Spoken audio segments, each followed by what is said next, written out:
Could the U.S. military have covered up ghost sightings in the Korean War trenches? A war fought in frozen valleys where soldiers battled both enemies and their own sanity. But what if, in those dark, mist-filled nights, they also faced something not human? It began with whispers across the front lines, American troops reporting figures moving through the smoke, shapes that didn't bleed when shot, voices calling from the fog in languages no one understood. Commanders dismissed it as stress, exhaustion, or worse, fear. But the reports didn't stop. Entire platoons claimed to see the same things. Dead comrades walking, lanterns glowing where no patrol existed. And every time, the official response was silence. Declassified records decades later reveal strange omissions, missing radio logs, censored letters, altered witness statements. Could the military have buried something impossible, something that defied every law of war and reason? Tonight, we step into the frozen trenches of Korea to uncover what soldiers swore they saw, and what history tried to erase. This isn't just another ghost story. It's a mystery buried under military secrecy. Stay with me, because once you hear what these men witnessed, you'll never see war the same way again. The fog and the fear. It was the winter of 1951. The Korean peninsula had frozen over, the landscape caught between fire and ice. Trenches dug into the mountains looked like open graves, rimmed with frost and silence. For the young American soldiers who lived in them, sleep came in fragments haunted, shallow and often broken by the echo of artillery miles away. But in that endless cold, something else began to move. Something that didn't belong to either army. Private Thomas Reed was 21. From Ohio, he had been at Outpost Harry for 6 weeks when he first saw it. The night was still, no wind, no gunfire, only the distant thud of mortar. He was on guard duty, watching the frozen hills through a thin layer of fog. Then he noticed a figure walking toward the wire. No weapon, no coat, just a man in rags, moving slowly, head down. Reed called out. No response. He raised his rifle, shouted again, and the figure stopped, the fog thinned for a heartbeat. The man's face was pale, frozen stiff, his eyes wide open. Reed blinked. The figure vanished. Not ran, vanished. The next morning, his fellow soldiers laughed it off. You're just tired, man, one said. Everyone sees things out here. But when 2 more sentries swore they'd seen the same pale man drifting through the mist, the laughter stopped. A patrol searched the area. Nothing, no footprints. No signs of movement. As the week went on, strange reports began to circulate. Men claimed to hear footsteps crunching in the snow behind them when no one was there. Others swore they'd heard whispers, low voices calling their names. One soldier, Corporal Davis, broke down after hearing his dead brother's voice calling from the next trench. He fired his rifle into the fog until his clip was empty. By early February, the unit's morale had collapsed. Nights grew longer. Ammunition froze in their hands. Food arrived cold, sometimes late. But it wasn't the enemy they feared, it was the silence. The kind that felt alive. One night during a lull between bombardments, a sergeant named Milton reported seeing lights moving across the ridge. Lanterns glowing orange through the fog. At first, he assumed it was a North Korean patrol, but when he used binoculars, he saw something impossible. The figures carrying the lanterns were wearing outdated uniforms, tattered from a different era. Some even wore straw sandals. And the light flickered like candle flame. When the men went to check the ridge the next morning, the ground was untouched. No tracks, no signs of fire. But on one rock, frozen into the snow, lay a single brass button. It wasn't American. It wasn't Chinese either. Later, a translator identified it belonged to a Japanese uniform from World War II. Their commanding officer, Captain Lewis, dismissed the event entirely. No more talk of ghosts, he ordered. You start seeing things that aren't there, you'll end up shooting your own men. But privately, he began keeping a log. He noted the times, the places, the soldiers' names. Within a month, that notebook disappeared. The tension built until one night when the outpost received word of an enemy movement nearby. The men prepared for a firefight, but what came instead was worse. The fog rolled in thick and gray, swallowing the trenches. Radios crackled with static. Then a voice broke through, weak, desperate, speaking perfect English. "This is Private Allen. Request extraction." "They're coming through the wire." Captain Lewis froze. Private Allen had died 2 weeks earlier, killed by mortar fire on patrol. His body had been recovered, buried, identified. But the voice repeated, louder this time, pleading, terrified. Soldiers searched the perimeter with flashlights. They found nothing. Only the fog, swirling like smoke from invisible fires. At dawn, the entire unit was shaken. No one spoke during breakfast. The radio officer quietly removed the reel and locked it in his case. Later that week, he was transferred. The reel was never seen again. For the next few months, the encounters escalated. Men reported cold spots in their bunkers, frost forming in perfect handprints along the walls. One medic claimed a wounded soldier sat up in the aid tent hours after being declared dead, whispering a single word, "Run."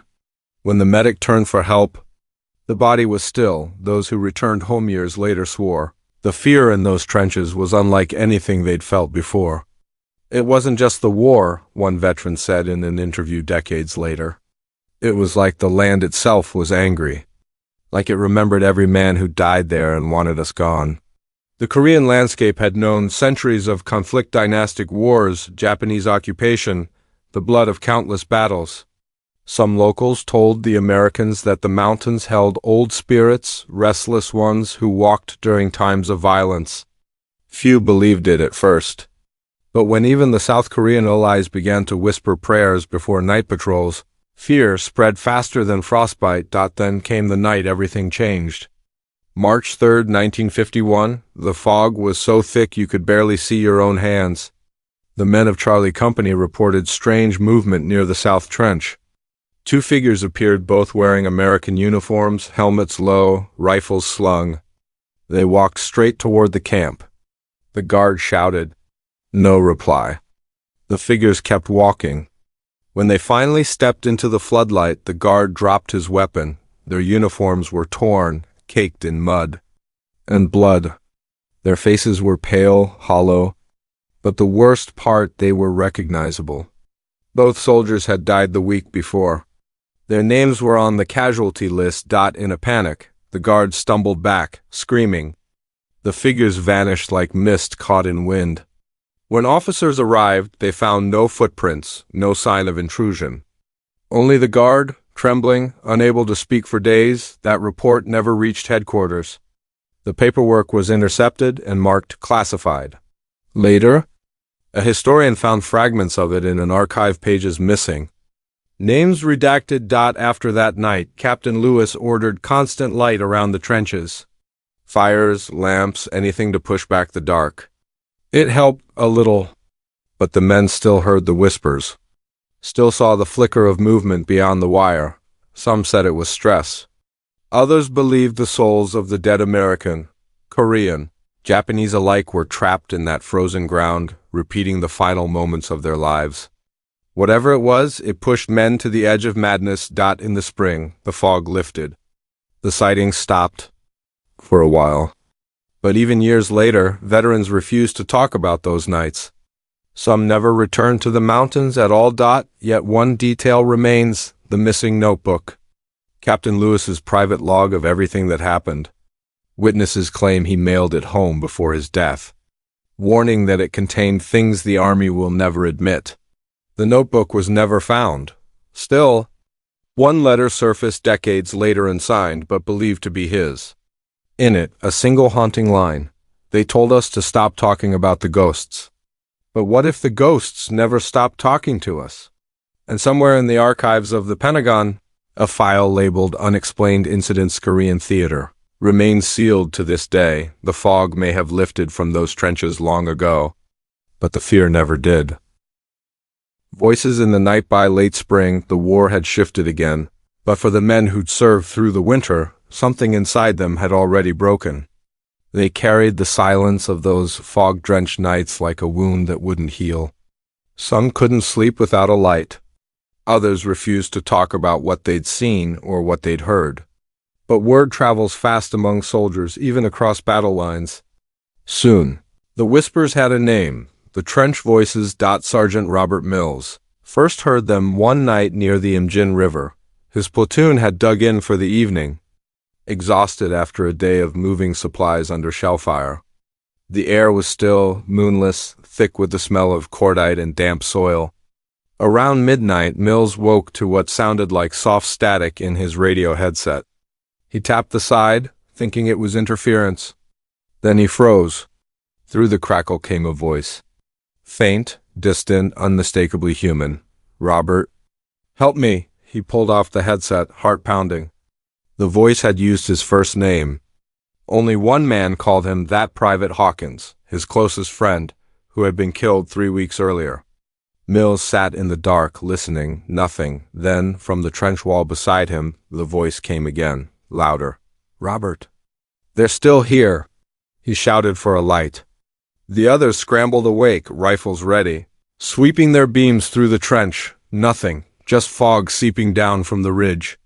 But every man swore they heard the faint echo of static afterward, like a distant transmission trapped in the air. The next morning, Mills refused to put the headset back on. The unit radioed command to report possible enemy signal interference. The operator logged it as psychological stress due to fatigue.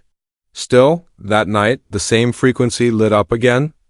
Dozens of men reported hearing fragment cries for help, coordinates that led nowhere, voices repeating their own names. In another sector, near Hill 355, a different kind of terror unfolded. A night patrol led by Lieutenant Fraser vanished for 4 hours.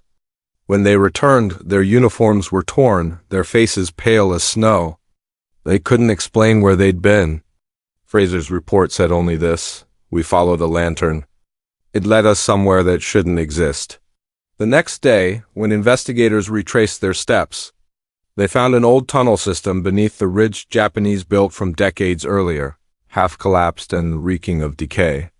In one chamber, they discovered rusted helmets, bones, and something stranger, a single radio transmitter still faintly powered. The model dated back to the Second World War. It shouldn't have been working. Yet when they switched it off, the sound of whispering filled the room. Coming from nowhere, that discovery was immediately classified. The site was sealed. Men were ordered never to mention it again. But after that night, even the bravest refused to go near the ridge. The Korean soldiers stationed nearby called it Guizin Hill, the Hill of Spirits. By now, the American command grew uneasy. Too many unexplained reports? Too many soldiers breaking under pressure? A secret memo circulated through higher ranks suggesting psychological contagion, fear spreading like disease.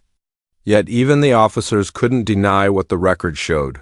Dozens of transmissions, recorded on multiple frequencies, carrying voices that belonged to the dead. One technician claimed the recordings contained overlapping layers, different tones, all speaking simultaneously. When slowed down, they formed sentences. Fragments like, "We never left, and the earth remembers." He sent the tapes to Tokyo for analysis. Weeks later, the results came back blank. The tapes had been erased in transit. Meanwhile, soldiers on the ground began to notice patterns.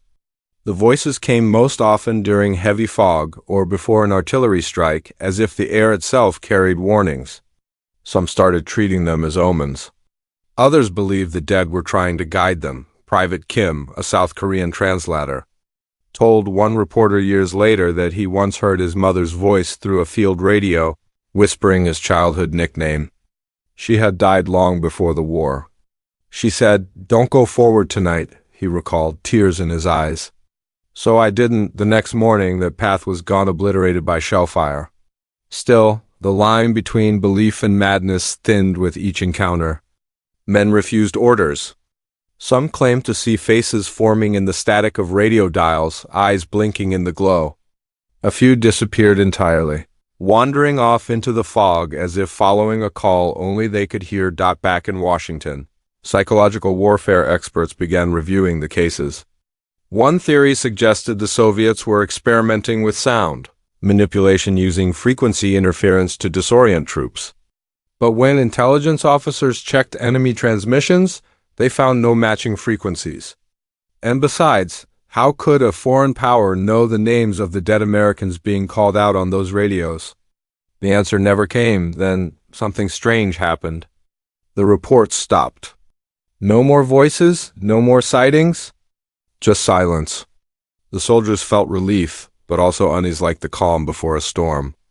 That silence lasted a week, until a unit stationed near the Han River intercepted a final, chilling transmission. "Don't let them cover it," the voice said.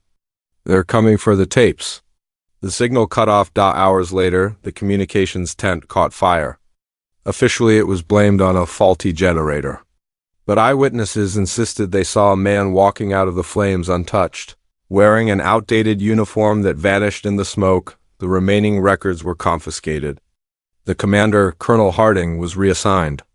Rumor claimed he'd been seen weeks later pacing an airfield in Tokyo, muttering to himself, clutching a burned tape reel. As for Sergeant Mills, the man who'd first heard the voice of his dead friend, he survived the war but never escaped it. Years later, in an interview, he said something that still chills historians. "It wasn't just voices," he whispered. "Sometimes you could feel them standing beside you, breathing, listening, and every time command told us to ignore it, the fog came back thicker." He paused, eyes distant. "You know what's strange? They always said we were hearing echoes, but echoes don't call you by name." When asked if he thought the military covered it up, he smiled weakly. "Let's just say we were told to stop listening." That smile faded when he leaned closer to the reporter's microphone. "But they never said what to do when the voices followed us home." The recording ended there. No one knows what he meant, and yet, the most haunting part of this mystery was still ahead, because soon after, declassified files would reveal that the U.S. military didn't just ignore the phenomenon. They investigated it, quietly, systematically, but what they found in those reports would make even the skeptics question what really haunted the trenches of Korea. The reports they tried to bury the war ended, but the silence didn't. For decades, veterans of the Korean front carried with them stories that didn't fit into official records, voices that still whispered, faces that still visited in dreams. Yet, as years passed, they began to notice something strange. Every time one of them tried to tell their story publicly, someone else would tell them to stop. Sometimes it was an officer. Sometimes it was a man in a suit who never said his name. And sometimes it was no one at all, just a letter, unsigned, reminding them of the confidentiality oath they'd signed in 1951, but history has a way of leaking through cracks. In 1983, a young historian named Daniel Cross stumbled upon a box of forgotten documents at the U.S. Army Archives in Maryland. Inside were letters, log entries, and fragments of audio transcripts from the Korean War. Each was stamped with the same classification mark: unexplained phenomena, restricted access. Cross thought it was a clerical error, until he began to read. One report described soldiers hearing non-existent radio traffic in perfect English. Another recorded an entire unit firing at silhouettes that disappeared when hit. Most chilling was a typed statement from a communications officer at Hill 355. "We are not intercepting enemy signals." It read, "We are intercepting ourselves." Cross's research deepened. He requested the full files from the Pentagon but was denied. Within a month, his clearance was revoked. Friends said he became paranoid, claiming someone was following him. The last time he was seen, he was at a diner in Arlington, clutching a folder labeled Echo Reports. The next day, he was gone. His apartment was found empty except for one tape recorder still running. The tape contained nothing but static, and faintly the sound of distant footsteps. When word of his disappearance spread, journalists tried to connect the dots. They found fragments of Cross's work copied into letters he'd mailed to himself as insurance. Those pages hinted at something larger, a hidden investigation run during the war under a code name, Project Cold Whisper. The program's purpose, according to those fragments, wasn't to study enemy transmissions at all. It was to analyze unexplainable auditory and visual phenomena experienced by active personnel in combat environments. In simpler words, the military had been investigating the ghosts Cross's notes referenced. Interviews with soldiers whose names matched those in earlier field reports. One of them, Sergeant Mills, had apparently been brought to a facility in Tokyo for debriefing in 1953. The transcript, one of the few recovered, began calmly enough. Standard questions. Then something eerie. Interviewer: when did the voices stop? Mills: they never stopped. You just stopped hearing them. Interviewer: can you describe them? Mills: they sound like us, but they don't breathe. The recording ended mid-sentence. A note attached reads: subject exhibited acute distress. Terminated session. In another document dated July 1952, a colonel named Walter Hanley wrote, further study of Incident 17 has been halted per direct order from command. Recommend immediate destruction of field recordings. Below, a red pen had circled 2 words, do not destroy. For years, these scraps of paper remained hidden in plain sight. Whenever journalists requested access, they were told the documents had been lost in a flood at Fort Beaver. But veterans who served in the same units insisted they'd seen those reports firsthand. Some even claimed that after the war, officers had come door to door collecting letters from soldiers' families, asking for anything mentioning strange sounds or apparitions. One widow in Kansas said a man in uniform arrived a year after her husband's death and took the last letter he'd ever sent her. He said it was for the record, she told a reporter. But my husband's words were gone forever. He'd written about something walking through the fog, something wearing his friend's face. The deeper investigators looked, the darker the story became. A retired intelligence officer, known only as G, came forward in the late 1990s. He claimed Project Cold Whisper had been real and that it wasn't just about ghosts. It was about controlling fear, according to his account. The military wanted to understand if the strange experiences at the front could be replicated, weaponized, or used to manipulate enemy troops. If soldiers could hear voices that weren't there, could entire armies? Could psychological warfare take a new form, one powered by sound, darkness, and suggestion? He said they tested low-frequency sonic devices, believing these might explain the hallucinations. But the results only made things worse. Men exposed to the frequencies began reporting the same symptoms: cold air, shadow figures, whispers.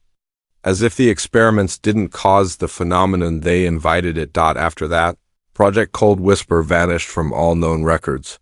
Funding stopped. Personnel were reassigned. Files shredded or sealed. And for decades, silence again, until one night in 2009, when a digital archivist named Lavra Myers discovered an audio reel mislabeled in a government storage facility. The tape was marked Hill 355, May 1951. On playback, she heard distant static, followed by faint voices. Then, unmistakably, a line spoken in a low, trembling tone. This is Captain Lewis. If anyone finds this, tell them they're not gone. They're beneath us. The reel ended with a burst of distorted noise like hundreds of overlapping breaths. Myers turned the tape over to her supervisor. The next morning, it was gone. Her access to the facility was revoked permanently. To this day, there's no official acknowledgement of Project Cold Whisper. No confirmation it ever existed.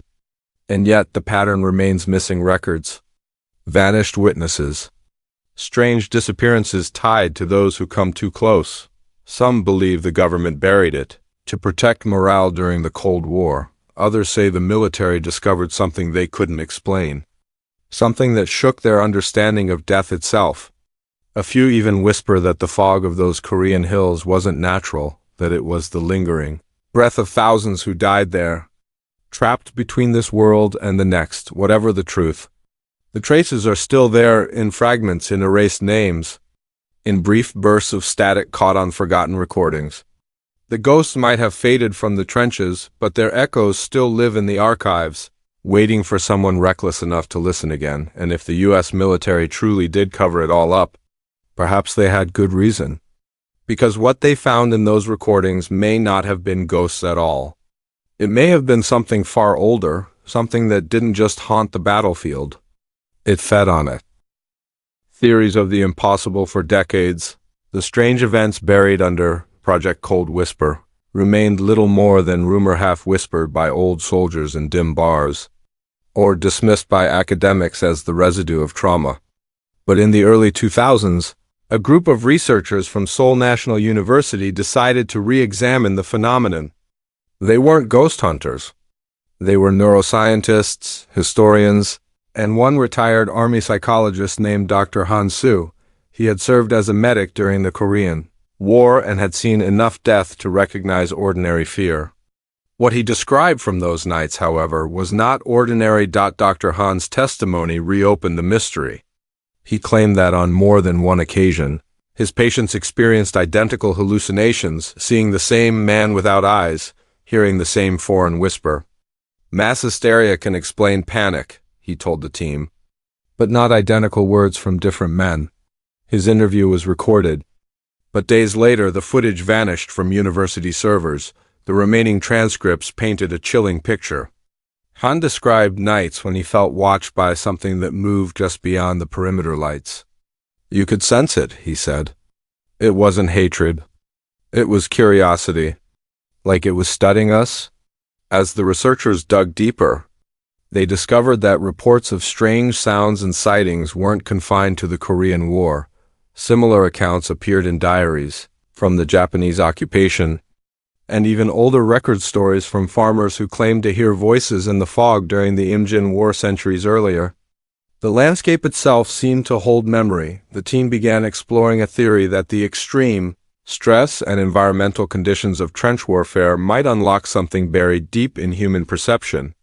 Certain frequencies, combined with exhaustion and fear, could trigger the brain to see echoes of the past. Perhaps the soldiers weren't imagining ghosts, they were glimpsing imprints of reality, like light trapped in fog. But Dr. Han disagreed. I treated men who didn't believe in ghosts, he said in his last known interview. They still saw them. Whatever it was, it wanted to be seen. At this point, the investigation took a darker turn. One of the researchers, a physicist named Min-ho Park, proposed that war zones, especially those soaked with blood and metal, could alter electromagnetic fields. He theorized that the human body, under extreme duress, might act like an antenna, picking up residual signals from the environment. When he tried to test this by visiting the old trench sites north of Seoul, his team's recording equipment malfunctioned. Every device captured the same distorted sound, a low, pulsing hum, almost like breathing. Within a week, Park resigned from the project. He told his colleagues he'd started hearing that same sound in his apartment at night. Then, for reasons never explained, the university's funding was cut. The official explanation cited misuse of classified historical data. Yet internal memos revealed something else, a warning letter from the U.S. Embassy, advising that continued study of sensitive wartime archives could violate diplomatic protocols. The files were sealed again, just as they had been 50 years before. Still, whispers persisted online. Veterans forums, old military blogs, and even late-night radio shows began discussing the possibility that the voices heard during the Korean War were not supernatural at all, but scientific evidence of something humanity wasn't meant to understand. 1. Theory claimed the soldiers had stumbled upon a natural phenomenon called acoustic mirroring, where layers of temperature, inversion in the air can carry sounds for miles, but that couldn't explain why the voices spoke English names, or why they answered back. Another theory, colder, more unsettling, suggested the U.S. military had been conducting experimental operations involving infrasound, frequencies below human hearing, but capable of inducing panic, hallucination, even death. The technology was in its infancy, but if true, it could mean the hauntings weren't supernatural, they were man-made. A psychological experiment gone wrong, buried under the chaos of war. Yet a final theory, whispered among those who had studied the transcripts the longest, was something else entirely. It didn't involve science, but memory. The idea that war itself, repeated across generations on the same soil, creates a kind of resonance. The dead, the dying, the terrified, their energy imprinting the earth like scars that never fade. Each new battle awakens the old. The fog becomes the bridge between then and now. Dr. Han believed this most of all. "It's not the soldiers who are haunted," he once wrote in a private letter. "It's the land." Years later, a journalist named Peter Lang traveled to those same hills, following Hans' notes. The war zone had long returned to quiet farmland, but the locals still refused to build near certain ridges. They called one area Maluasori, the sound of water, because on cold nights, voices echoed across the fields, though no water flowed there. Lang camped overnight near one of the old bunkers, recording audio for his documentary. Around midnight, his recorder picked up faint static, followed by a whisper in English. "Peter, go home." He didn't sleep the rest of the night. When he returned to Seoul, he checked his recording. The voice was gone, erased, as though it had never been there. But his assistant, who'd monitored the live feed, swore she'd heard it too. That incident never made it into his documentary. Lang claimed his editors were advised to cut the section. But privately, he kept digging. He later uncovered declassified memos suggesting the Pentagon had reopened its analysis of psychological anomalies from the Korean War after receiving new corroborative material. What that material was, no one outside government circles ever learned. Still, there's a pattern that's hard to ignore. Every time someone gets close to the truth, something, whether bureaucratic or otherwise, steps in. Files go missing. Audio corrupts. Witnesses vanish. Perhaps it's coincidence. Or perhaps, as one anonymous letter to Lang put it, the ghosts don't need to hide. They have people to do it for them. And maybe that's the real story here, not the apparitions themselves, but the machinery built to bury them. Because whatever the soldiers saw in those trenches, it left behind a secret the world still isn't ready to face. There are rumors that a final report exists. Classified file held in an underground vault, marked Cold Whisper/Resolution. It's said to contain a full transcript from 1952, a transmission recorded during one of the last days of the war. The audio begins with the voice of a U.S. operator asking for coordinates. Then, through the static, another voice replies, "Not an enemy, not a soldier." A calm, unearthly tone says, "We remember all of you." The recording ends there. If that report is real, then the mystery of the Korean War ghosts isn't about who was haunting the trenches. But what? And if the U.S. military truly covered it up, it wasn't out of fear of superstition. It was because, for a brief moment, they may have caught proof that death itself can speak. Echoes in the silence. The snow had long melted from the Korean hills when the letters began to arrive.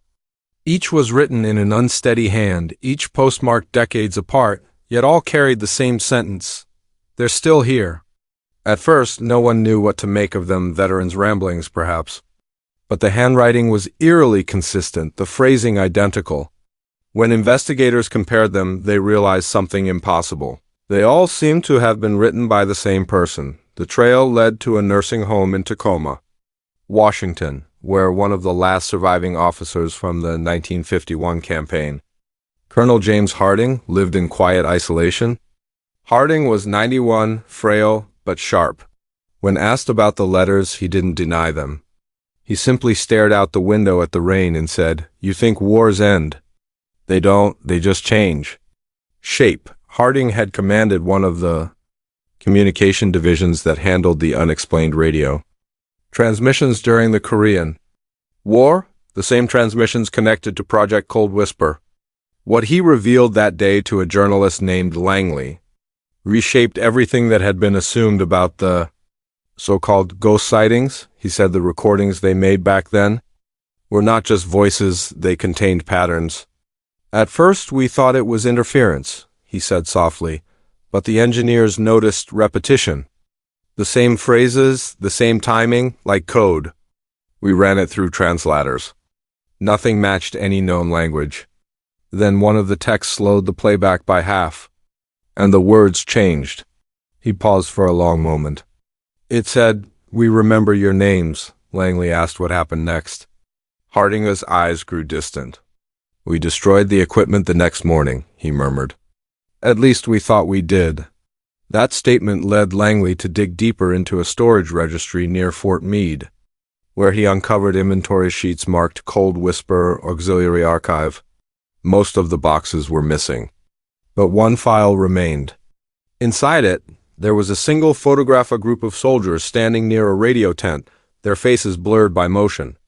Behind them, faint in the fog, stood another figure, tall, featureless. The negative was damaged, but the shadow didn't look like smoke. It looked like someone standing between worlds. Langley published the image, but it disappeared within days. His website crashed, his backups corrupted. Then, just like Cross years earlier, he vanished. His car was found near the Potomac, doors unlocked, camera gear gone. Only one thing was left on the seat, a reel of tape. It was labeled in fading ink, Echo 17. The tape contained 15 minutes of audio, mostly static. But halfway through, the noise broke into rhythmic pulses. A voice emerged, male, distorted by distance. "Do not dig where we sleep." Then silence. Then something else, a whisper so faint it barely registered. "You opened the door." Experts analyzed it. The frequency was old, analog, but the modulation didn't match any known 1950s radio device. It was as if the sound had been transmitted through something not meant for communication. When they tested the signal's origin, it triangulated to a mountainous region near the old Indian battlefield, the same place where men once claimed to see lanterns in the fog. Satellite imagery later revealed a series of underground cavities there unexplained. Unnatural, like hollow chambers stretching deep below the earth. The site was restricted soon after. Officially, it was designated for environmental recovery. Unofficially, no one ever went back, but the mystery refused to die. Over the years, veterans who served at the front began reporting strange interference on their televisions, their hearing aids, even shortwave radios. One man described hearing his own name through a static burst moments before a power outage. Another claimed his grandson heard voices whispering from an unplugged radio at night, voices speaking in perfect military code from the 1950s. When researchers attempted to trace these occurrences, they found the same pattern as before. The bursts often came during electrical storms or shifts in air pressure. Just like the fog conditions from 1951, the phenomena seemed to follow no rule, no schedule. Only one constant remained. The voices always began the same way. "Do you remember us?" The U.S. military issued no statements. The last official reference to cold whisper appeared in a memo from 1972 recommending termination of anomalous studies. After that, it vanished from all records. But silence can be a disguise, and sometimes what's buried only grows stronger beneath the surface. Colonel Harding died 2 months after his interview. When his belongings were cataloged, archivists discovered something hidden inside his footlocker, a small journal, brittle with age. Its final entry was dated 3 days before his death. "They warned us not to listen," it read. "But the frequency finds you. It hums inside your bones. I've heard it again at night in the static between channels. They don't want revenge. They just want to be remembered. Every time I close my eyes, I hear them whispering numbers. The same coordinates. The ridge. The same ridge. That ridge, when cross-referenced, matched the location where Sergeant Mills's unit had vanished briefly in 1951, the same place the Japanese tunnels were discovered, the same site where the lanterns had been seen. A recovery team was sent in 2013 to map the area using ground-penetrating radar. The official report was inconclusive, but one leaked image showed what appeared to be an entire subterranean structure beneath the hill's chambers, shaped in strange geometric precision, like man-made catacombs. The next day, the report was classified. Every researcher involved signed non-disclosure agreements. A week later, one of them told a friend, "The ground is still talking." Then he stopped answering calls. Some say what the soldiers heard in the Korean War weren't ghosts, but echoes of something older, memories replaying across time, trapped within earth, soaked in human fear. Others whisper that the voices were never from the past at all, but from something below. Something that used the chaos of war to reach upward through the fog, whatever it was. It left behind questions no history book could answer. Why did the radio signals behave like intelligent transmissions? Why did multiple generations of equipment detect the same frequencies decades apart? And if it was truly natural, why did those who studied it vanish one by one? Perhaps the most chilling possibility is also the simplest, that the U.S. military didn't cover up a haunting, but a discovery. Something that proved the boundary between life and death is thinner than anyone imagined. The echoes haven't stopped. Even now, shortwave enthusiasts claim to pick up faint Morse code patterns near the old coordinates. Some believe they're hearing weather interference. Others say it's a remnant of forgotten military tests. But once in a while, amid the static, a word breaks through, clear, human, and unmistakable. Help us, and then nothing. Just the endless hum of silence, stretching across the years like the voice of the earth itself. Maybe the ghosts of Korea aren't waiting to be avenged. Maybe they're waiting to be heard, and somewhere deep beneath the mountains, where fog still gathers at dawn, perhaps they're still whispering. The same words Captain Lewis recorded before his disappearance. They're not gone. They're beneath us.